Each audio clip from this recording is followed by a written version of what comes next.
তো হে ভিউয়ার্স, কেমন আছেন সবাই? আশা করব সবাই ভালো আছেন। তো আজকে আমরা এক্সপ্লেন করছি টেরাফর্মার্স মুভিটা। আর এই মুভিটা বানানো হয়েছে খুবই সুন্দর একটা গল্প নিয়ে। আসলে একবার চিন্তা করুন, যদি একটা স্পেশাল ইনজেকশন দেওয়ার পরে আপনি হয়ে যান পৃথিবীর সবচেয়ে পাওয়ারফুল ব্যক্তি, আপনার মধ্যে পৃথিবীর সমস্ত পাওয়ার চলে আসে, তাহলে ব্যাপারটা কেমন হবে? সেই সমস্ত ব্যাপারটাই দেখব আজকের এই ভিডিওতে। তো চলুন কথা না বাড়িয়ে শুরু করি আজকের ভিডিও। তো এই গল্পের শুরুতে আমরা দেখতে পারি কোমাচি ও নানাও নামের দুইটা চোরকে, যারা কিনা চুরি করার পরে পুলিশ থেকে পালাচ্ছিল। তবে একটু পরেই যখন পুলিশরা তাকে চারপাশ দিয়ে ঘিরে ফেলে, তখনই উপর থেকে একটা অদ্ভুত রকমের গাড়ি চলে আসে, যে গাড়ির মধ্যে ডক্টর হন্ডা আর তার অ্যাসিস্ট্যান্ট ছিল। আসলে ডক্টর হন্ডা এই চোরদেরকে বাঁচিয়ে তার নিজের পার্সোনাল কাজে ইউজ করতে চায়। আর সে তাদের কাছে প্রমিসও করে যে যদি এই মিশনটা তারা কমপ্লিট করতে পারে, তাহলে তাদের সমস্ত অপরাধ মুছে ফেলা হবে। আর এমন একটা অফার পাওয়ার পরে তারা দুজন নাও করতে পারে না, তারা সরাসরি রাজি হয়ে যায়। তো এরপরে গল্প চলে আসে 2 বছর সামনে। আর এখন আমরা দেখতে পারি কোমাচি আর নানাও ট্রেনিং কমপ্লিট হয়েছে। আর এখন তারা অন্য কিছু ক্রিমিনালের সঙ্গে বার্ক 2 নামের একটা স্পেসশিপে করে মার্চে যাওয়ার প্ল্যানিং করছে। আসলে ভবিষ্যতের পৃথিবীতে মানুষ এতটা বেড়ে গিয়েছিল যেখানে বসবাস করা কষ্টকর হয়ে দাঁড়িয়েছিল। তো এই জন্য মানুষ চিন্তা করেছে, কেননা বসবাসের অযোগ্য হওয়ার আগে তারা মার্চে গিয়ে যদি বসবাস করতে পারে, তাহলে সেটা মন্দ হয় না। আর এই জন্যই তারা এই প্ল্যানিংটা করেছে আর এই মিশনে এই লোকগুলোকে পাঠাচ্ছে। তবে মার্চে বসবাস করার জন্য সেখানে তাদের প্রাণের সন্ধান করতে হবে। আর এই প্রাণের সন্ধান করার জন্য তারা ল্যাবে বানানো কিছু তেলাপোকা নিয়ে মার্চে ছেড়ে দিয়ে আসে। আর এই এক্সপেরিমেন্টটা করা হয়েছে প্রায় 500 বছর আগে। আর এই 500 বছর পরে তাদের ক্যাপ্টেন ডোসিমা এসে তাদের সবাইকে বলে যে তারা একটু পরেই মার্সে ল্যান্ড করবে। আর ফাইনালি তারা বাগ 1 নামের সেই স্পেসশিপটাকেও খুঁজে বের করে, যেটাকে আজ থেকে 10 বছর আগে মার্সে পাঠানো হয়েছিল। তবে এরপরে মার্চের মাটিতে নামার পরে তারা গিয়ে ঘাসের মধ্যে চেক করে। তবে এখানে তারা কোনো আর্টিফিশিয়াল তেলাপোকা পায়ই না, মানে এই তেলাপোকাগুলো কোথায় গায়েব হয়ে গেছে এই ব্যাপারগুলো তারা জানেই না। তবে যখন আরও একটু সামনে তারা আগায়, তখনই তাদের সামনে ভয়ঙ্কর কিছু মনস্টার চলে আসে। আর এগুলো দেখার পরে তারা খুবই ভয় পেয়ে যায়।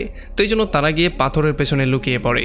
আসলে এই মনস্টারগুলো লম্বায় মানুষের মতো বড় ছিল, তবে তাদের ফেসটা ছিল তেলাপোকার মতো। আর যখন কোমাচি আর নানাও এই মনস্টারগুলোকে দেখতে পারে, তখন কোমাচি তাদেরকে হাই বলে। তবে তখনই একটা মনস্টার রকেটের স্পিডে এসে নানার গলাটাকে ধরে ফেলে আর সেটাকে মোটকে দিয়ে রকেটের স্পিডে চলে যায়। আর আমরা দেখতে পারি নানাও কয়েক সেকেন্ডের মধ্যেই সেখানে ডেড হয়ে যায়। আর তখনই জেন আর মারিয়া এখানে চলে আসে। আর তারা তাদেরকে এত বড় বড় তেলাপোকা সম্পর্কে বলে। সে বলে যে এই তেলাপোকাগুলো আমাদের সঙ্গে আসুকাকেও খুন করেছে। আর এরপরে যখন তারা দৌড়ে শিপে এসে তাদের ক্যাপ্টেনকে এগুলো বলে, তখন ক্যাপ্টেন তাদেরকে বোঝানো শুরু করে যে এই তেলাপোকাগুলো আজ থেকে 500 বছর আগে মার্চে পাঠানো হয়েছে। তবে মার্চের এত বেশি রেডিয়েশনের জন্য তাদের গ্রোথ খুবই ফাস্ট হচ্ছিল। আর এখন তারা মানুষের মতো লম্বা হয়ে গেছে। আর এখন তারা ভয়ঙ্কর ভয়ঙ্কর কিছু শক্তিও পেয়ে গেছে।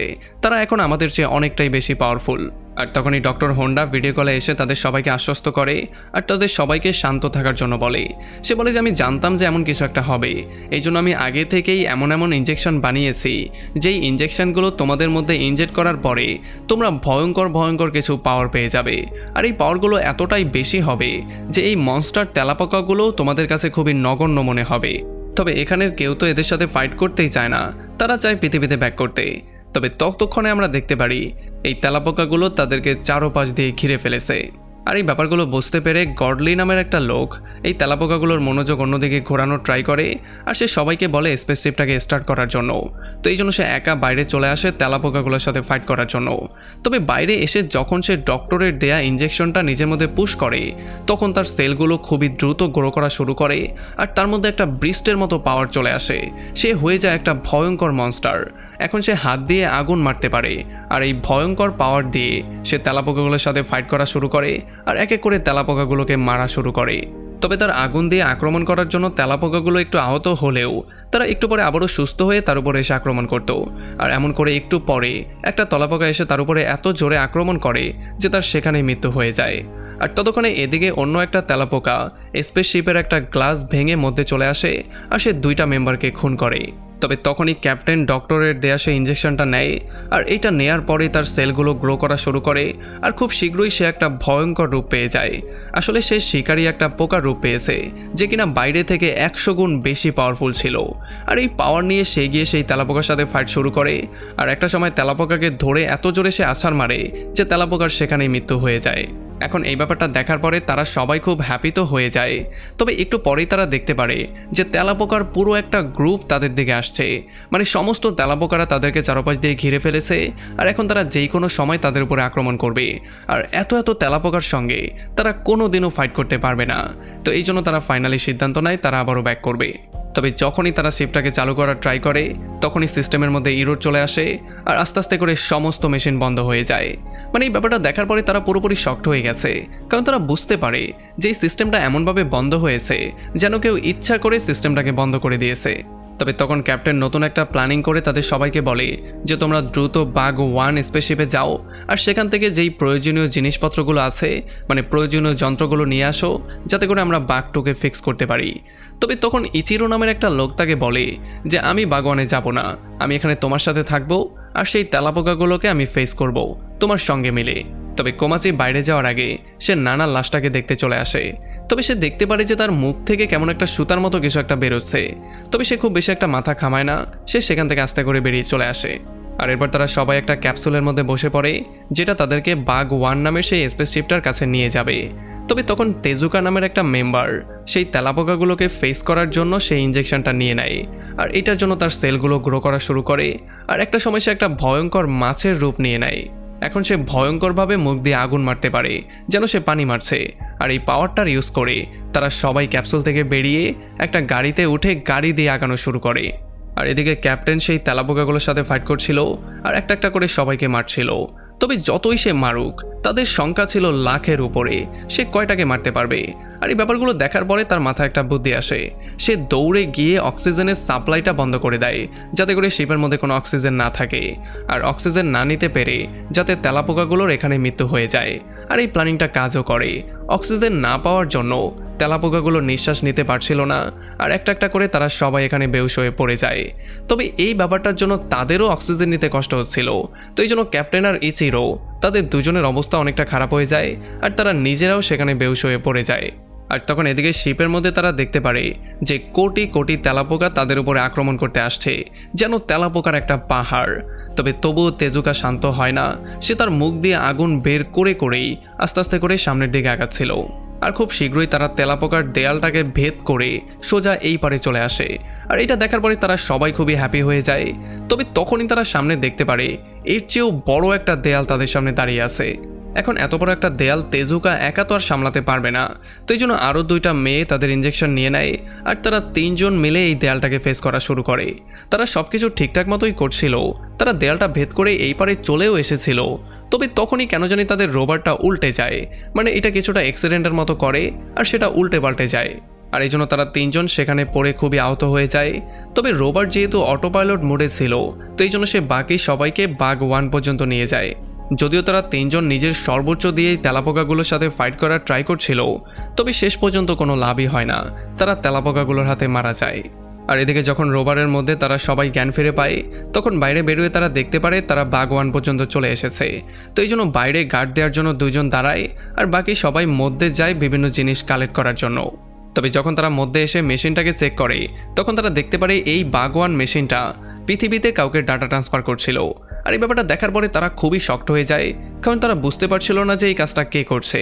তবে তখনই তারা গুলির একটা শব্দ শোনে, আর যখন তারা দৌড়ে বাইরে এসে চেক করে, তখন তারা দেখতে পারে তেলাপোকাগুলো রোভার থেকে বন্দুক চুরি করে সেই গুলি দিয়েই তার বন্ধুদের মেরে ফেলেছে। আর এটা দেখার পরে কোমাচি প্রচণ্ড রাগ করে, তো এই জন্য সে দ্রুত তার ইঞ্জেকশনটা নিয়ে নেয়। আর ইঞ্জেকশনটা নেয়ার পরে তার মধ্যে চলে আসে একটা ভয়ঙ্কর তেলাপোকার পাওয়ার, যেটা ছিল খুবই বড় একটা তেলাপোকা। আর এই পাওয়ারটা নিয়ে যখন সে গিয়ে তেলাপোকাগুলোর সাথে ফাইট করে, তখন আমরা দেখতে পারি সে এতটা বেশি পাওয়ার পেয়েছে যে সে চাইলেই তেলাপোকার মাথার মধ্যে ফুটো করতে পারে আর একে করে তাদেরকে মারতে পারে। আর যখন জেন নামের একটা মেয়ে তার ইঞ্জেকশনটা নেয়, তখন তার মধ্যে একটা স্পেশাল পাওয়ার চলে আসে, সে 200 ফিট উপরে পর্যন্ত লাফ দিয়ে উঠতে পারত। অন্যদিকে মিনা তার ইঞ্জেকশনটা নেয়ার পরে এমন একটা পাওয়ার পেয়ে যায় যে সে তার হাত দিয়েই এই তেলাপোকাগুলোকে 2 টুকরো করতে পারে। আর তারা 3জন মিলে অনেকগুলো তেলাপোকাকে এখানে মেরে ফেলে। তবে যতই তারা মারছিল, তত তেলাপোকাই তাদের দিকে আসছিল। তবে তখন আমরা দেখতে পারি ডক্টর কাউকে কল দেয়, আর একটা তেলাপোকা সেই ফোনটা রিসিভ করে। আর তখন ডক্টর তাদেরকে কামাচি থেকে দূরে থাকার জন্য বলে, কারণ এখনও কামাচি পুরোপুরি তেলাপোকায় কনভার্ট হতে পারেনি। যদি সে একটা ভয়ঙ্কর তেলাপোকায় কনভার্ট হয়ে যায়, তখন সে যদি কারো উপরে আক্রমণ করে, তাহলে কেউই সেখানে বাঁচতে পারবে না। আর এই ব্যাপারটা শোনার পরে এই তেলাপোকাটা দ্রুত চলে আসে বাঘ 2 এর মধ্যে, আর সে এখানের অক্সিজেন সাপ্লাই আবারও চালু করে দেয়। তবে তখনই একটা তেলাপোকার মাথা 2 ভাগ হয়ে যায়, আর সেটার মধ্য থেকে আসুকা বেরিয়ে আসে। আর তখন আমরা জানতে পারি যে আসুকা আসলে মরেনি, সে শুরু থেকেই ডক্টরের হয়ে কাজ করছিল। সে যখন তার ইঞ্জেকশনটা নিয়েছিল তখন সে তেলাপোকাগুলোর মাইন্ড কন্ট্রোল করার পাওয়ার পেয়েছিল, আর সে তার মাইন্ড কন্ট্রোল করার এই পাওয়ার দিয়ে তেলাপোকাদেরকে নিজেদের মধ্যেই ফাইট করিয়ে দিয়েছিল, আর সে নিজে সেখানে বেঁচে গিয়েছিল। আর এরপরে আসুকা গিয়ে ক্যাপ্টেনকে খুন করে আর ইচিরোকে জাগায়। আসলে ইচিরো শুরু থেকেই তার সঙ্গেই ছিল, মানে সেও ছিল এই প্ল্যানিংয়ের একটা পার্ট। আর ইচিরোর মধ্যে এমন একটা পাওয়ার ছিল, সে যেই কোনো পরিস্থিতিতে জীবিত থাকতে পারত, শুধুমাত্র একটু পানির মাধ্যমে। আসলে আমরা জানতে পারি মার্স থেকে তেলাপোকাগুলোকে মারা ছিল একটা বাহানা।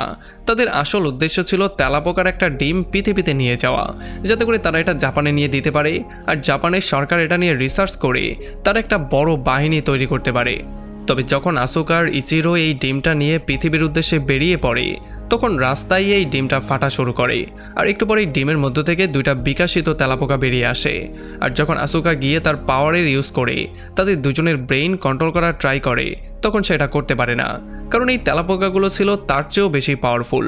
তো এই জন্য তারা খুব দ্রুতই আসুকাকে খুন করে, আর এরপর তাদের জাতির কাছে চিৎকার করে সাহায্য চায়, যাতে করে তাদেরকে এখান থেকে সেভ করে নেয়। আর তাদের ডাক শোনার পরে বাকি তেলাপোকাগুলো তাদের পাখার মাধ্যমে উড়ে বাঘ 2-র মধ্যে চলে যায়। আর যখন অনেক অনেক তেলাপোকা সেই স্পেসশিপের উপরে উঠে যায়, তখন এত এত তেলাপোকার ভারের জন্য সেই স্পেসশিপটা সেখানে ব্লাস্ট হয়ে যায়। আর ব্লাস্টের জন্য সেটা একেবারে বাঘ 1-এর কাছেই এসে মাটিতে আশ্রে পড়ে। আর এরপরে সমস্ত তেলাপোকাগুলো বাইরে বেরিয়ে কামাচিও তার সঙ্গীদের উপরে আক্রমণ করার সিদ্ধান্ত নেয়। আর এগুলো দেখার পরে কোমাচি আরও একটা ডোজ নেয়, আর এই জন্য সে আরও বেশি পাওয়ারফুল হয়ে যায়। তবে তবুও এই নতুন তেলাপোকাগুলোর সাথে ফাইট করা তার জন্য খুবই ডিফিকাল্ট হয়ে দাঁড়িয়েছিল। সে কোনোভাবেই তাদের সাথে ফাইট করতে পারছিল না। আর তখনই নতুন একটা তেলাপোকা মিনাকে ধরে 2 টুকরো করে ফেলে আর তাকে সেখানে মেরে ফেলে। আর এরপরে খুব শীঘ্রই জেন তার দ্বিতীয় ডোজটা নিয়ে নেয়, আর কোমাচি তার 3য় নম্বর ডোজটা। আর যেহেতু এখন তারা আরও বেশি পাওয়ারফুল হয়ে গেছে, তো এই জন্য এত শক্তি নিয়ে তারা তেলাপোকাগুলোকে মারা শুরু করে। তবে যতই তারা তেলাপোকাগুলোকে মারছিল, তাদের সংখ্যা ছিল কোটি কোটি, তারা কোনোভাবেই তাদেরকে কমাতে পারছিল না। আর একটু পরে জিন যখন তার 3য় নম্বর ডোজটা নেয়, তখন তার পেছন দিয়ে 2টা পাখা বেরিয়ে আসে, আর এই পাখা দিয়ে আকাশে উড়ে উড়ে সে ফাইট করছিল। তবে এই তেলাপোকাগুলো তাদের পাখার সাহায্যে উপরে গিয়ে তাদের উপরে আক্রমণ করে দেয়। তবে জিন এক এক করে তাদের সবাইকে শেষ করে দেয়। তবে একটু পরেই তারা বুঝতে পারে যে এই ভয়ঙ্কর তেলাপোকাগুলোকে মারতে হলে প্রথমে নতুন যেই 2টা তেলাপোকার জন্ম হয়েছে তাদের 2জনকে মারতে হবে, আর নয়তোবা কোনোদিনও তাদেরকে তারা কমাতে পারবে না। আর এগুলোর জন্য জেন এক এক করে অনেকগুলো ইঞ্জেকশন তার শরীরের মধ্যে পুশ করে, যাতে করে সে অনেক বেশি পাওয়ারফুল হয়ে যায়। আর অনেক বেশি শক্তি নিয়ে সে গিয়ে নতুন একটা তেলাপোকার উপরে আক্রমণ করে, আর সেখানেই তাকে মেরে ফেলে। তবে যেহেতু তার শরীরের মধ্যে ওভারডোজ হয়ে গেছে, তো এই জন্য সে চাইলেও আর কিছু করতে পারবে না। তার শরীরটা অনেকটা দুর্বল হয়ে গেছে, তার পাওয়ারটা পুরোপুরি কমে গেছে। আর যখন অন্য তেলাপোকাগুলো তার উপরে আক্রমণ করতে আসছিল, তখন এগুলো দেখার পরে কোমাচি গিয়ে তাকে সাহায্য করে, সে বাকি সবার সাথে ফেস করার ট্রাই করে। তবে তখনই আমরা দেখতে পারি নতুন তেলাপোকা যখনই কোমাচিকে ধরে মারতে যাবে, তখনই আকাশ থেকে সাদা রঙের একটা পাখি চলে আসে, যেটার দিকে তারা সবাই তাকিয়েছিল। আর সে সমস্ত তেলাপোকার উপরে একটা জাদুর পাউডার ছিটিয়ে দেয়। আর তখন এই ব্যাপারটা আমরা বুঝতে পারি যে এটার অন্য কেউ না, এটা হচ্ছে গিয়ে নানাও, যে কিনা তার সমস্ত ইঞ্জেকশনগুলো নিয়ে তার ফাইনাল রূপে চলে এসেছে। আর এটা দেখার পরেই কামাচি তার পাখা দিয়ে উড়ে নানার কাছে চলে আসে। তবে তখনই একটা তেলাপোকা তার উপরে গুলি করে দেয়, আর এই গুলির জন্যই তখন এখানে একটা ব্লাস্ট হয়ে যায়। আসলে যেই ম্যাজিক্যাল পাউডারগুলো সে ছিটিয়ে দিয়েছিল, এগুলো কোনো ম্যাজিক্যাল পাউডার ছিল না, এগুলো ছিল বোমা। আর যখনই সেই তেলাপোকাটা গুলি করেছে, তখন এই বোমাগুলো ব্লাস্ট হয়ে গিয়েছে। আর এই ব্লাস্টের জন্য এখানে একবারেই লাখ লাখ তেলাপোকার মৃত্যু হয়েছে। আর তখন জিন এগুলো দেখার পরে কোমাচিকে নিয়ে দ্রুত তার জীবনটাকে সেভ করে ফেলে। তবে বেচারি নানাও সেখানে মৃত্যু হয়ে যায়। আর একটু পরে যখন কোমাচি তার জ্ঞান ফিরে পায়, তখন সে দেখতে পারে জিনের চেহারাটা খুবই অদ্ভুত হয়ে আছে, মানে সে এখনও সেই পোকামাকড়ের মতোই আছে, তার চেহারাটা খুবই অদ্ভুত ছিল। আর এমন একটা ফেস নিয়ে সে পৃথিবীতে চাইলেও ব্যাক করতে পারবে না। তো এই জন্য সে কোমাচিকে একাই পৃথিবীতে ব্যাক করার জন্য বলে। আর এবারে যখনই কোমাচি সেই শিপটার দিকে যাওয়ার ট্রাই করে, তখন সে দেখতে পারে নতুন একটা তেলাপোকা এখনও জীবিত আছে। আর যখন সে তার উপরে এসে আক্রমণ করার ট্রাই করে, তখন কোমাচি তার হাতের মধ্যে একটা পাওয়ার এনে খুবই জোরে তার পেটের মধ্যে একটা পাঞ্চ করে, তার হাড়গোড় গুঁড়ো গুঁড়ো করে দেয়। তবে সে তাকে জানে মারে না। তবে এরপরে যখনই সে শিপের মধ্যে যায়, তখন সে দেখতে পারে ইচিরো এখনও জীবিত আছে। তবে তখনই ইচিরো তার উপরে গুলি করে দেয়।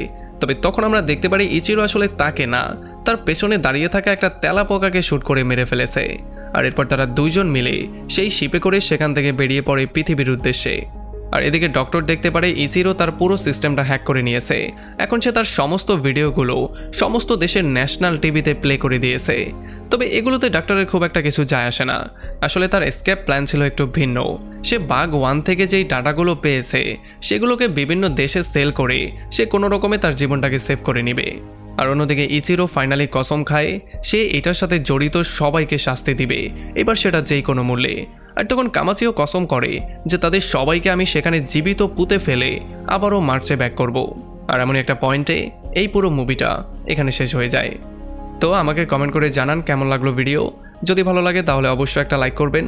আর যদি এখনও আমাদের চ্যানেলটা সাবস্ক্রাইব করে না থাকেন তাহলে প্লিজ করে ফেলুন। তো আমাদের দেখা হবে অন্য কোনো ভিডিওতে অন্য কোনো একদিন। Till then, take care.